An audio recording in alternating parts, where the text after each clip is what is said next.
Hello అండి, నమస్తే. ఇక్కడ నేనైతే సింపుల్ వేలో చికెన్ ఫ్రై చేస్తున్నాను. అయితే ఫస్ట్ పావు కేజీ చికెన్ని మంచిగా క్లీన్గా వాష్ చేసుకోవాలి 2-3 టైమ్స్. తర్వాత అందులో ఒక 1.5 స్పూన్ వరకు కారం అయితే వేసుకోవాలి. తర్వాత అందులో 1/1 సాల్ట్, అల్లం వెల్లుల్లి పేస్ట్, పసుపు, కొద్దిగా ఆయిల్ వేసి అన్నీ మంచిగా మిక్స్ చేసుకోవాలి.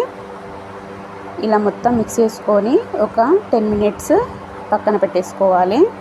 తర్వాత ఒక కడాయి తీసుకొని అందులో ఒక 5-6 టేబుల్ స్పూన్ల వరకు ఆయిల్ వేసి ఉల్లిగడ్డ పేస్ట్ని వేసి కొంచెం పుదీనా, బిర్యానీ ఆకు కూడా వేసి మంచి బ్రౌన్ కలర్ వచ్చే వరకు ఫ్రై చేసుకోవాలి.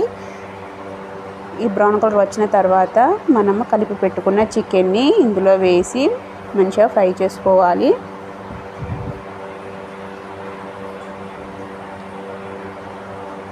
ఇక నేను ఎలాంటి మసాలాలు యాడ్ చేయట్లేదండి. సింపుల్ వేలో అయితే చేస్తున్నాను. చాలా ఈజీగా ఫాస్ట్గా అయిపోతుంది.